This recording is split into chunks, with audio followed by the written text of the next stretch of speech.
So I was actually making these for my daughter's preschool teachers when I thought, well, wait a second, let me share with you how to make these cute little mitts as well. Now these double up as a greeting card or a gift card holder. You can also put some sweets in there. And after that is done, they go on a tree as a tree decoration. So that is versatile, just like I like it. And usually items like that, you don't really throw out. You've reused them year after year, which makes me really happy. Plus it comes together very quickly, so it's an easy project for a last minute gift. If you still want to make something handmade but you're just running out of time, this could be perfect. Either way, let's get started. To make this, you will need just a couple of things. You will need a piece of flannel. Now, you don't have to have exactly the same fabrics as I do. Feel free to substitute with whatever you have at home. And then you will need another piece of flannel or cotton or whatever you have. That will be the top of your little mitt. And then you might need a little ribbon. You can also just use fabric for that as well to go around and for the little bow. And you will also need a little bit of interfacing. Now, interfacing is optional. However, I do find that with interfacing, it gives that strength and stability to your mitt to be flat like this, even if you put stuff inside. So that definitely helps. Now I'm also going to be using a template. A template looks like this, and this template is available for the members of the channel as a big thank you for supporting this channel and being a member. If you're not a member of this channel and you're not sure what this is all about, then I will leave the link for you guys in the info box below.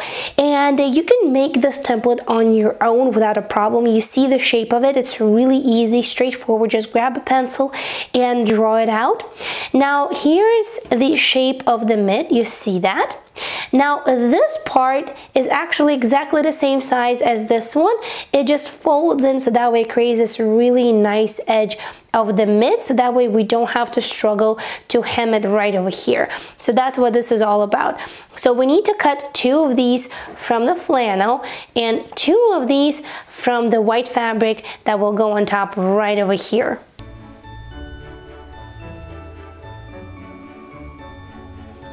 So first I'm gonna go ahead and outline my pieces, and as always, all of my patterns come without seam allowances unless specified otherwise. Therefore, we need to leave a little bit of space right over here, so that way we can add 1/4 of an inch seam allowances. In my case, you can add whatever seam allowances you would like.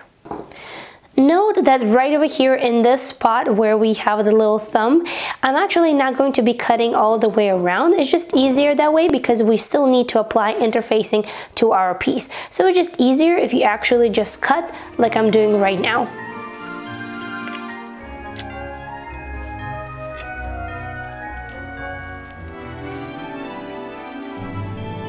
And now I have cut 2 of these pieces. There we go. So 2 of these and 2 of these. Now I also need to cut 1 piece of interfacing. Now for the interfacing, here's an interesting moment. We want to interface everything, not just this part or this part.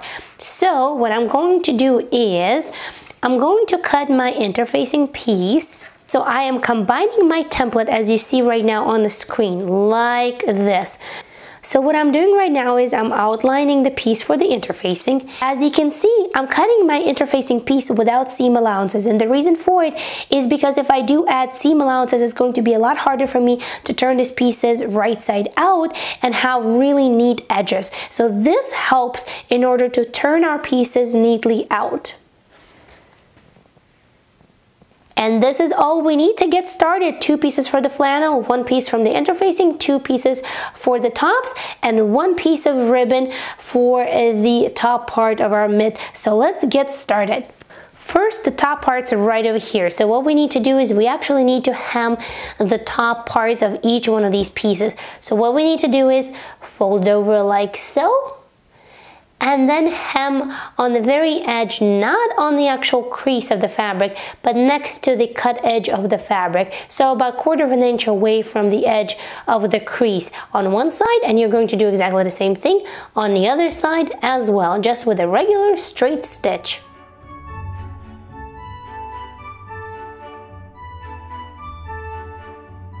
Now once that is done, what you're going to do is you're going to take your mitt and you're going to place these pieces right sides together, and you're going to align them at the top right over here. And then following your seam allowance, you're going to go ahead and stitch it with a straight stitch. And you're going to repeat this with one set of your patterns and with the other set of your patterns as well.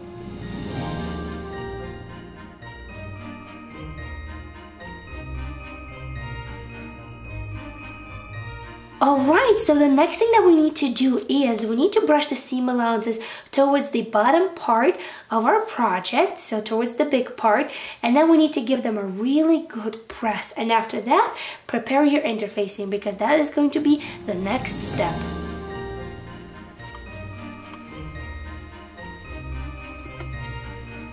Alright, now go ahead and grab your interfacing, determine which side is the bumpy side. The bumpy side has the glue on it, and place that side down on either one of the sides of your project. Now, as you can see right over here, I have outlined my template. Therefore, it's really easy for me to place my interfacing exactly where it's supposed to be, just like so. And now, let's go ahead and fuse it. To fuse the interfacing to your project, please go ahead and follow the instructions of the interfacing that you have when you originally bought it. Or you can, of course, look it up online as well. Now there we go, the interfacing is now fused. The next thing that we need to do is we need to take the other part of your project, we need to place them right sides together like so, and then you want to grab your little ribbon, because the next thing that we're going to do is we need to place the ribbon that way so that when the project is done and we turn it right side out, the ribbon would be on the outside. As a guideline, I like to use this line where the interfacing ends, and I like to place the ribbon just below it on the inside of our mitts. So just below it, and I like for the ribbon to stick out just a little bit, so that way I know exactly where it's placed. So once you place your ribbon, go ahead and pin it together, like so, to secure it in place, so that way when we sew, it doesn't go anywhere. And we're going to do exactly the same thing on the other side, making sure that this and this is leveled, so that way when we turn our project right side out, it doesn't look awkward. There we go. The next thing that we need to do is we need to make sure that the ribbon is tucked in the middle of the project, so that way it doesn't get anywhere in the seams. And then we need to make sure that these are aligned really nicely, and that these are aligned really nicely as well. And then usually I place just about one pin right around here in this area, just to kind of keep everything in place. And now we're going to head to the sewing machine, and following this line right over here on the very edge, just outside the interfacing, we're going to stitch from here all the way over here. And we're going to repeat the shape, the outline of the interfacing without stitching on the interfacing. Of course, don't forget to back stitch over here and back stitch over here as well. So let's go ahead and get that done. Here's our project, and here's where we're going to be stitching just outside this interfacing that you see right over here. So let's go ahead and get started.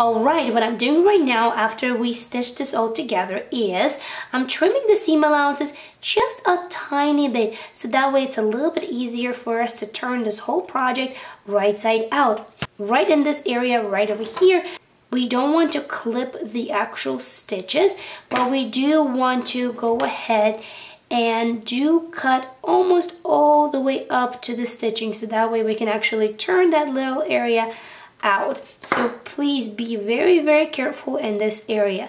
The rest of the areas, snip the threads, and let's go ahead and trim the seam allowances just a tiny bit.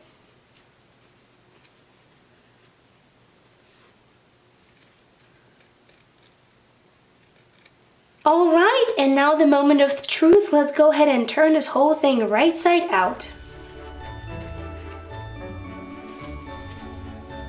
Now once that is done, let's go ahead and give it a really good press. Now if you're using a ribbon that is plastic or might melt, please be careful not to iron it with your iron, okay? So that way you don't get anything sticky on the surface of your iron, so please be careful with that in mind. And after that, you're actually done. But if you want yours to look exactly like mine, all you have to do is to tie a little bow like you see right over here. So just like you would tie your shoelaces, you go ahead and you make a bow, and then you grab a hand sewing needle. And let's see what we're going to do next. And we just need to stitch it down with a couple of hand sewing stitches, and that's it. Your beautiful handmade item is going to be done. Well, that's it, my dear sewing friends. I did promise it was going to be quick and easy, and so it was, and I truly hope that you enjoyed today's tutorial. Happy holidays, Merry Christmas, stay safe, and I'll see you very soon in another video.